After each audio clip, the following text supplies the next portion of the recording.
Mengalami gagal bayar di aplikasi pinjaman online KTA Kilat ya.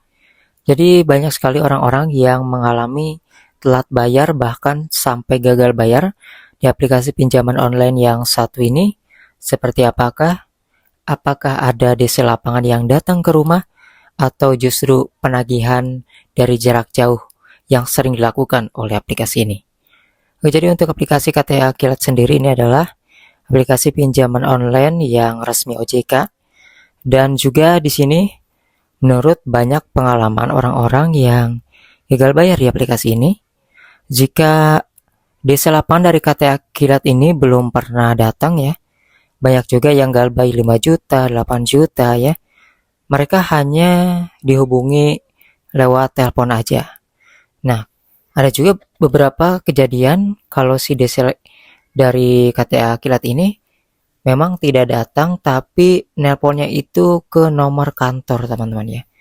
Nah mungkin teman-teman yang mengalami gagal bayar di aplikasi KTA Kilat ini pernah mengalami juga hal yang sama, yaitu ditelepon ke nomor kantor. Sedangkan peraturan di tahun 2025 ini tidak diperbolehkan nih jika penagihan ini ke nomor kantor. Bahkan ke kontak darurat yang kita daftarkan pun sebenarnya itu tidak boleh.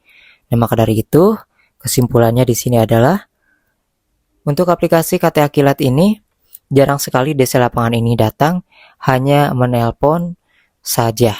Bahkan nelponnya bisa ke nomor kantor. Nah, kalau misalnya ada telepon ke nomor kantor seperti itu buktinya harus disimpan ya. Nanti bisa dilaporkan. Karena di sini yang harus kita ketahui bahwa penagihan dari aplikasi pinjaman online resmi ini tidak boleh dilakukan di hari libur ya. Kemudian juga di atas jam 8 malam. Kemudian juga nelpon ke kontak darurat ataupun ke kontak-kontak yang ada di nomor HP kita. Nah, ke nomor kantor juga ini termasuk gak boleh teman-teman ya, seperti itu. Intinya, meskipun kalian gagal bayar, di sini juga kita harus tahu bahwa mereka juga bukan berarti bisa semena-mena dalam melakukan penagihan. Jadi, sekalipun kalian gagal bayar, gak usah panik ya. Kalau misalnya kalian sudah tahu aturan dari OJK yang diterapkan kepada aplikasi pinjaman online resmi, karena kalau misalnya ada hal-hal yang dilanggar, itu biasanya DC dari aplikasi pinjam resmi juga ada yang belum teredukasi, jadi dia gak tahu aturan-aturan yang baru. Maka dari itu, jika kalian mengalami gagal bayar, jangan sampai minta bantuan ke joki untuk hapus data ya. Itu gak akan ada yang benar, itu bikin masalah baru. Kemudian juga, kalian gak boleh gali lubang, tutup lubang dengan melakukan pinjaman ke aplikasi pinjaman online yang lain lagi, karena itu bisa memperburuk keadaan.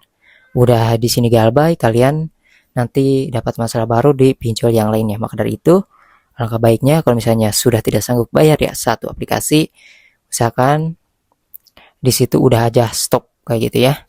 Soal penagihan itu nanti kan ada aturannya sendiri, jika melanggar ya dilaporkan, kalau misalnya enggak ya enggak. Biasanya sih lebih ke ditelepon aja kayak gitu ya.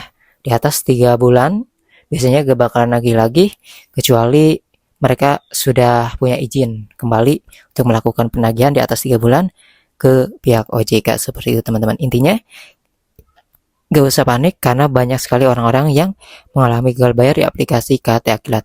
Dan ingat, untuk KTA Kilat ini ada beberapa macam ya, beda-beda aplikasi. Kan ini depannya KTA Kilat pinjam duit, ada pinjam dana, dan beda-beda. Pokoknya tidak semua sama.